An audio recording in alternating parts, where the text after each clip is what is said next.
Hi, I'm Aaron, and in this tutorial I'm going to show you how to make very accurate selections using channels.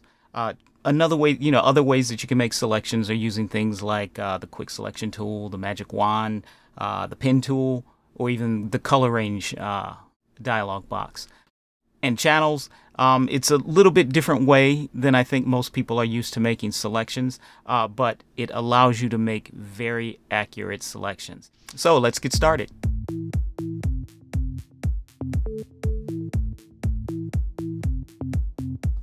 Alright, so what if you don't know what channels are, I'm going to give a quick explanation. You can find your channels by going to Windows, and you can find it right here, Channels.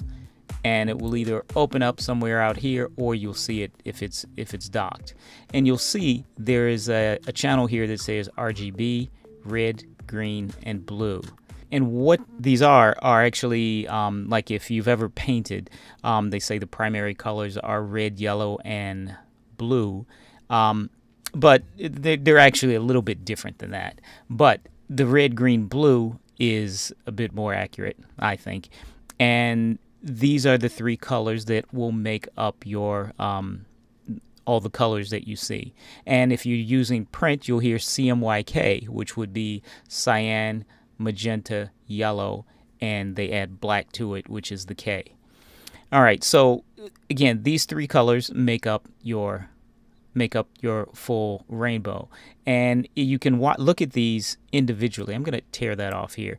And you can look at these individually by, you can see that's the red channel, that's the green channel, and this is the blue channel. They're represented in black and white, but they're actually colored. And if you see, this is the blue channel, the sky is blue, and it's very light, so there's lots of blue coming into this channel. And so I'm going to go back, turn RGB on, and I'm just going to turn the blue channel off. And you can see without that blue in there, the sky turns green, the sand is still yellow, but it loses that that blue in the sky. So I'm going to turn that back on. And if you're looking at this and you're seeing colors here instead of the black and white representation, which again, they're actually colors, but so I'm going to go to my preferences, and I'm going to go to interface. And you can check this right here. It says an option, show channels in color. I'm going to check that. And you can see here, now the red channel is red, green is green, and blue is blue.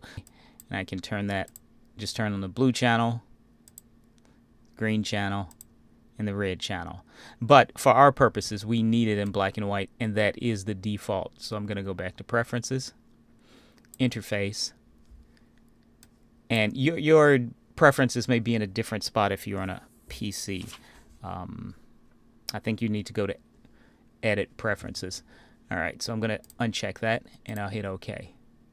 So those are the channels, and that is what makes these things up. But the nice thing about this is they allow us to make a very, very nice selection of objects.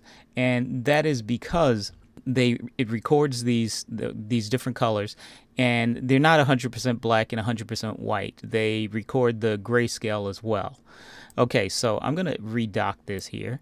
So if we have red, green, and blue, and say I want to select the sky, what I want to do is select the channel that has the most contrast between the land and the sky. So I'm just going to click on the red, and let's just go through. And obviously the blue is going to have the most contrast because it's, the sky is blue. What we're going to do is we're going to duplicate this and enhance the contrast. All right, so we can't make the changes here. So if I enhance the contrast of this here on this channel, it's going to destroy the color of our original image.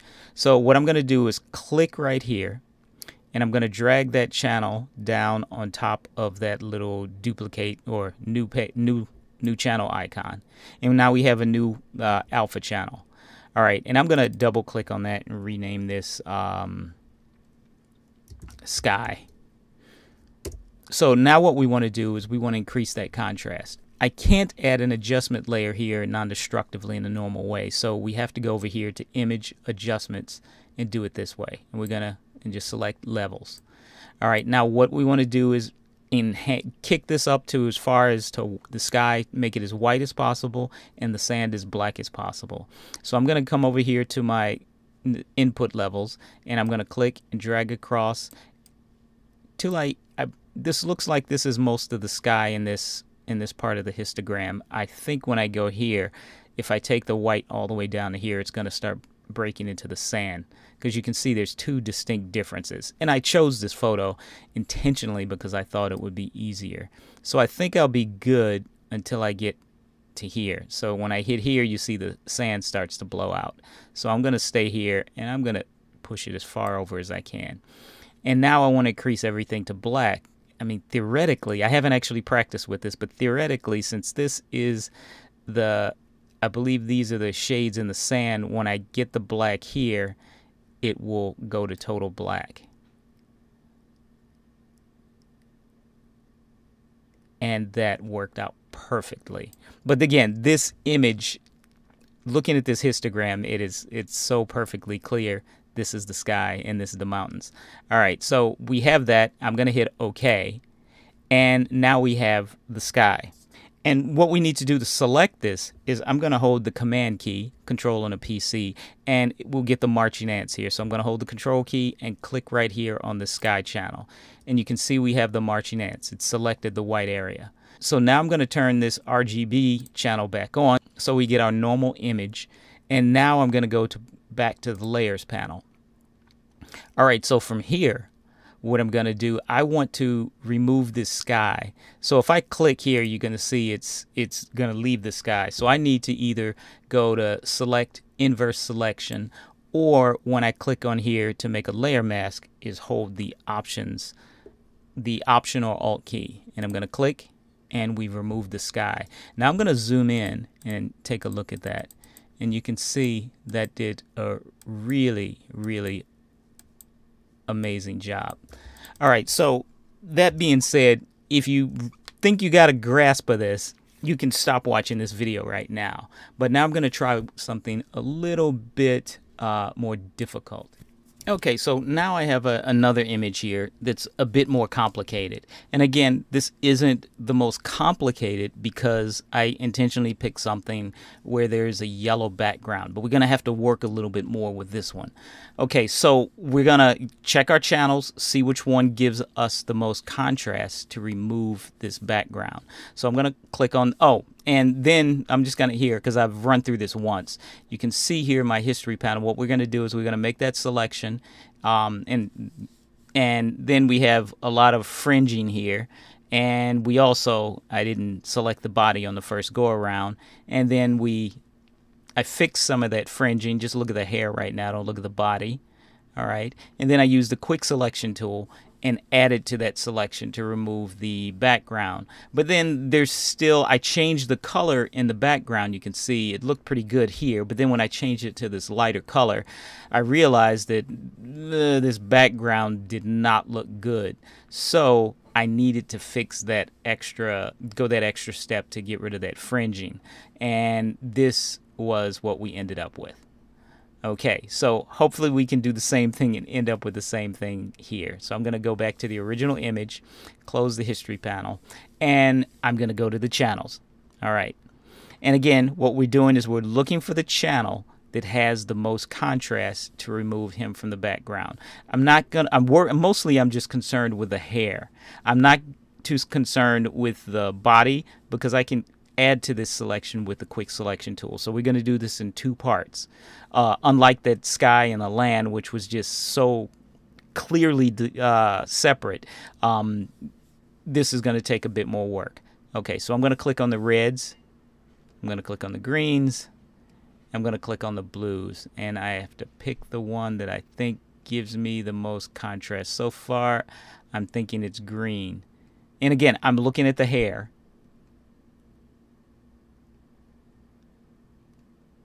I'm looking at the hair, not the body. So green, but then the blue looks good. The hair looks good, but the background's too gray. So I'm going to go with the green. All right. So what I can do here is I'll go to my, I have to duplicate this layer. So I'm going to click here, drag down, and duplicate it. And I'm going to relabel that, and I'm going to call that hair. And I'm going to go to my image adjustments and levels. All right, so right here this looks to be the whites, and then here we start to getting into the gray. So hopefully this area, if I drag that over, will make that pretty white. I'm going to try something a little different with this. You see these eyedroppers? That will set the white point, the gray point, and the black point. So I am going to click on this eyedropper right here and click where I think that looks like that's the darkest dark here. So I'm going to click right there. That didn't darken up enough. I'm going to cheat a little. I'm going to go in here. I know this isn't the darkest dark, but we're going to click there, and that should bump it up. But that might be a problem because using that is so dark, it clumps up everything. So I picked a little, pick something that it darkened a little more, but you can see it slid that slider right over here. So you can see about 45, and it's right there. Now the white, I'm going to click on this eyedropper, and this is actually gray, as you can see. Well, it's the yellow color, but I'm going to click here and make this the white point, so that should bump up the contrast significantly. Okay, so that's white, and as you can see, some of these areas here in the shirt have just completely bled into one another. But again, we're not concerned with that. We're only focused on the hair. So I'm going to hit OK, and these are the numbers. Take a look at these if you want to just put these in here. And I'm going to hit OK. And now what I'm going to do is I'm going to load that select. Well, before I do that, I want to check one more thing. If I go to Image Calculations, I can combine multiple channels. And you can see what it did automatically, combine hair and hair. But that background is no longer white, but it really did a nice job with the hair, I think. But you can change these where it says hair. I can combine that with the blue one. You can see green. Green isn't so bad. Red. That actually looks pretty good.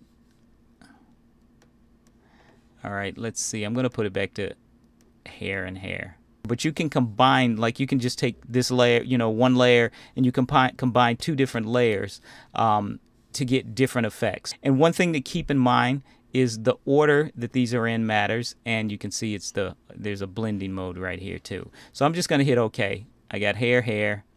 Nope, I don't have hair and hair. That's why it's not white, and I'm going to hit OK. All right, so there's my new, it just says Alpha 1. I'm going to call this hair 2. Hit the enter key. And I'm going to check to see which one I like. I definitely like it where it combined the two. Okay, so that's what I'm going to use for my selection. So I'm going to hold the Command or Control key on the PC, click, and you can see it made that selection.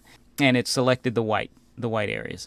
Okay, so now I'm going to turn back on my RGB layer so we can get back to the main photo, and then I'm going to click on my layers panel. Okay, I'm going to double click so that's no longer a background layer. I'm just going to tap the delete key, and you can see it selected the white areas. All right, so what I want to do is I want to invert this to select the black areas. So when I make this layer mask, if I click here, see it gets rid of that. So when I make that layer mask, I'm going to hold the Option Alt key. All right, but for now, I want to get rid of this here. So I'm going to go to my lasso tool, and I want to subtract from this because again, it selected the light areas. So I want to subtract. We'll invert this when we make the selection. All right. Again, I'm going to go ahead and do a quick run over the body, but this isn't critical right here because we're going to do a totally new selection for the body and combine them. Okay. All right. So again, the hair is what we're concerned about. Now I'm going to hold, I don't know why I have a layer mask here. I'm going to delete. Okay, so now I'm going to hold the Option Alt key and make a layer mask. And you see we made a nice little selection. I can see there is some fringing here already. So what I'm going to do is I'm going to make a new solid color layer, and I'm going to put a color back there that will make this background, you know, stand out. So I'm going to drag that down. Actually, I'm going to just double click that color because I don't need that. Move that up, get a little more space here. All right, so you can see there's a bit of fringing here. All right, so we need to get rid of that. So what I'm going to do is I'm going to click on I'm going to hold the Option Alt key, and if I click here, it goes from showing me what it's doing, and it shows me the actual layer mask. So what I'm going to do is go to my brush tool, and we want to paint with black, so I want to get to the default here, so I'm going to hit the D key. And I want to paint with black, so I'm going to hit the X key and it'll toggle that over. I can click here to toggle back and forth, but it's a whole lot easier to tap that X key. Alright, so as you can see, this layer mask is not, this should be totally black. We want to remove that background, so I'm just going to paint this in with black. And be careful not to get too close to the hair. Okay. And that looks good. We'll fix that later. All right, so I'm going to zoom in, and you can see there's a lot of, these are the highlights in the hair, so I'm going to tap the X key, paint with white, but I'm going to reduce the size of my brush here so I don't accidentally hit anything. And I like to raise my, you know, I'll do a little bit and then raise up, because if I hold the pen down and do the whole motion, and then I make a mistake at the end, I have to undo it, or, well, yeah, then I have to undo everything and then redo it. So just do a little bit, stop, and then raise up, stop, and then keep at it. And that way, if you make a mistake, you just hit Command Z, and you have less work to redo. And I know I've said that before. I've said that a million times. All right. Okay, so now we're going to do something different. You see how we have this here, where you can see that highlight here where it's not completely blocking out that background. What we're going to do is we're going to paint with black. So I'm going to switch that. And I'm going to go up here in my brush and change that blend mode of my brush, not the layer. I'm changing the blend mode of my brush to overlay. That's the brush. And when you paint in the areas that are black, it makes them blacker, and it doesn't affect the white areas. So if it's black, it pushes it all the way to black. Well, it does. If it's black, it pushes it all the way to black, and if it's white, it pushes it all the way to white. All right? So that's the advantage of using that blend mode. So I'm going to move here and just go over, and again, go gentle, because if you go too far, you see how crunchy that looks. We don't want that. So I'm just gonna stick to the outer areas, and again, like I said, just go a little at a time. I'm using a drawing tablet, so I'm not pressing down 100%. So if you're using just the mouse, I would reduce the opacity to maybe 20%, and that way you're coming at it a lot less aggressively. And you know, you can come at, you know, you may have to hit it a few times, but it will come in more gently, and you'll make fewer changes at one time.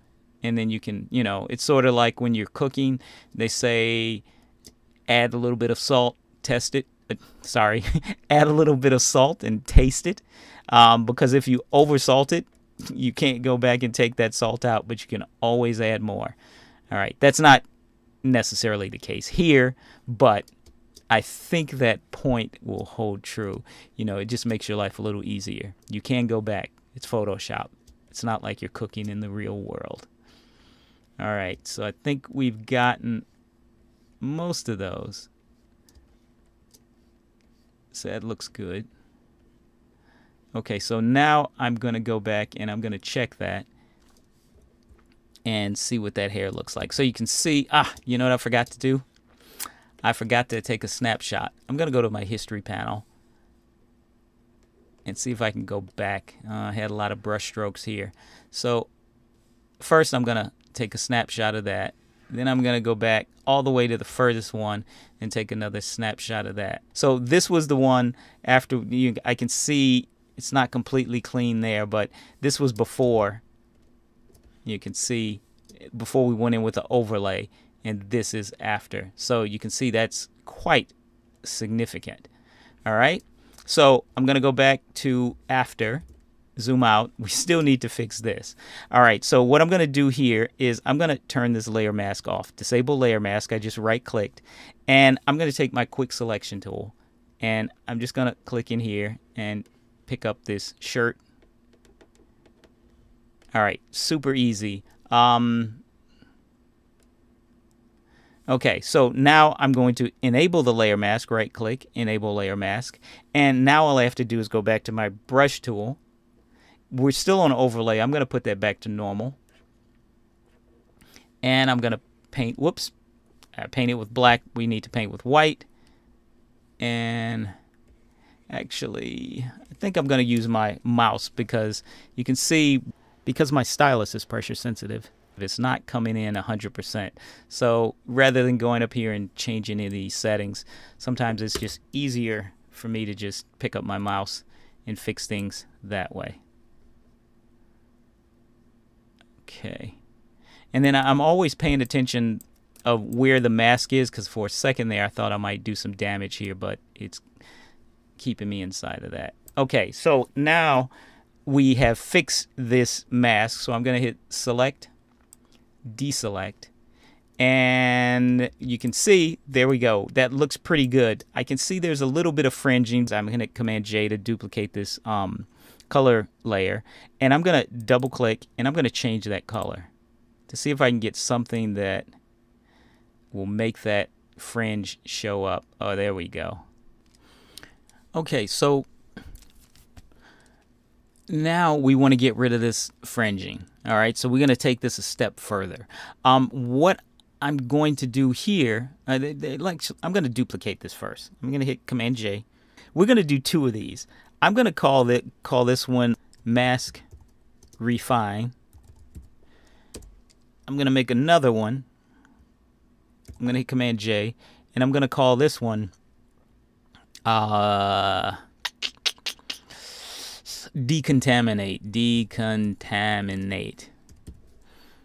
And I'm going to make that manually. All right. Okay, so we're going to go with the Mask Refine first and just see what happens. All right, so I'm going to zoom in here. I'm going to click on the mask. Hang on, I'm on the wrong one. Mask Refine. And then we go up here in our Properties panel, and we hit Select and Mask, Refine, Select and Mask. And we're just going to go here to the Refine Edge tool, and I'm just going to paint over here.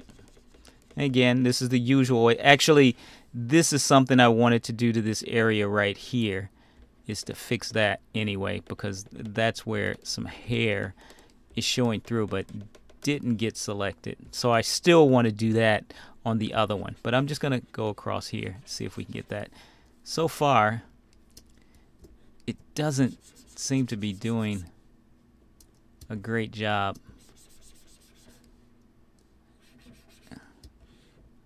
Which I'm, surprised. Okay. It might actually be making it worse. And I forgot to take a before and after. I'm going to hit OK. And so I'm going to go up to my history panel. So now I'm going to go back to select and mask. So I'm just going to go here, and I'm going to snap a picture. And then I'm going to hit with the select and mask layer, the new one, and snap a picture. And I can see already, so that was before and that was after. And I can double check to make sure, because you can see, oh no, this was before where that showed up, and this is after.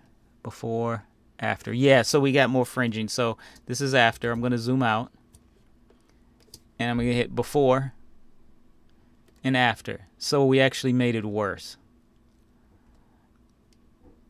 Okay, but you can see it did help here on those areas. All right, so I'm going to put it back to the before. Well, I don't need to put it back to the before. We're going to stick with the after. And now I'm going to turn on Decontaminate, and I'm going to turn off Refine Mask. All right. So now, actually, what we're going to do is refine it just for those areas where you can see that yellow coming through. So I'm going to click on the layer mask, and then I'm in the properties panel, refine. All right. And I'm going to zoom in. I'm not going to hit the edges. I'm just going to hit those areas where that yellow is showing through.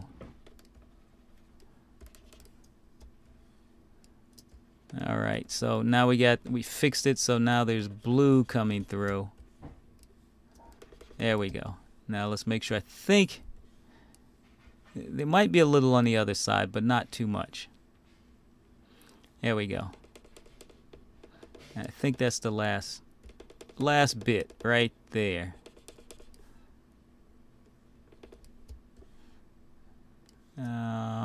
Maybe, maybe not. I'll reduce the size of the brush. That just might be the color of his hair. There we go.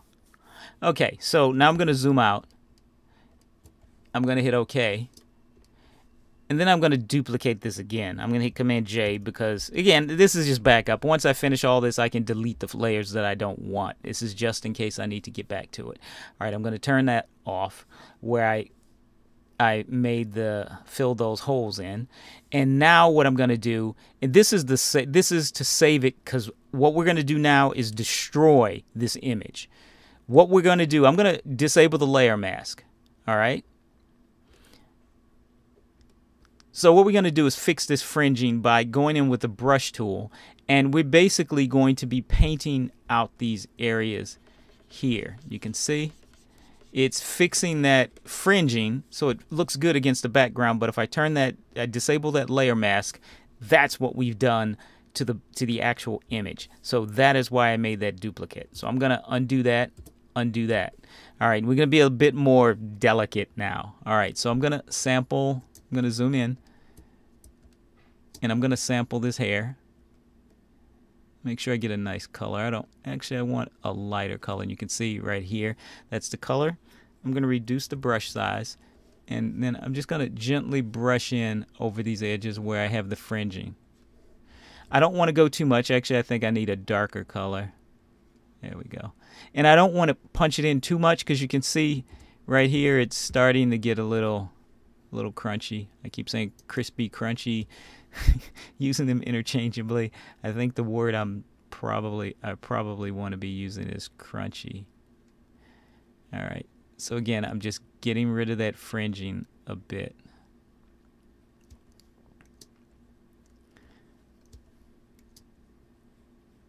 Okay, so again, I'm just gently brushing on top of those outer areas. So it's darkening that. So if I'm going to right click, disable layer mask. So you can see I'm just darkening these areas so that yellow doesn't show through so much where it's on the edges. Enable layer mask. There we go.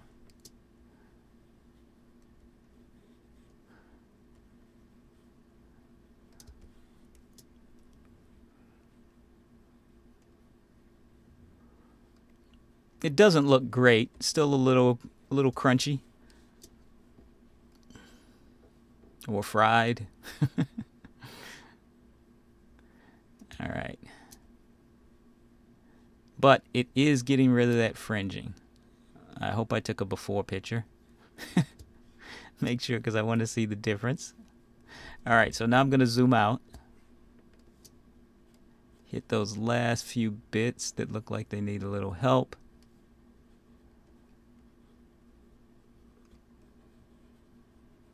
And again, if you decide to go in deeper into the illustration, you'll need to use the clone stamp, because say if I start painting too heavily right here where you don't have the strands, then it's just obviously just solid color.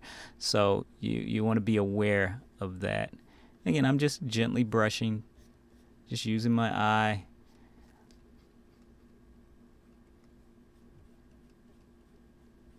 And I think that looks pretty good. I'm just going to take a look at this and see what it looks like. Disable layer mask.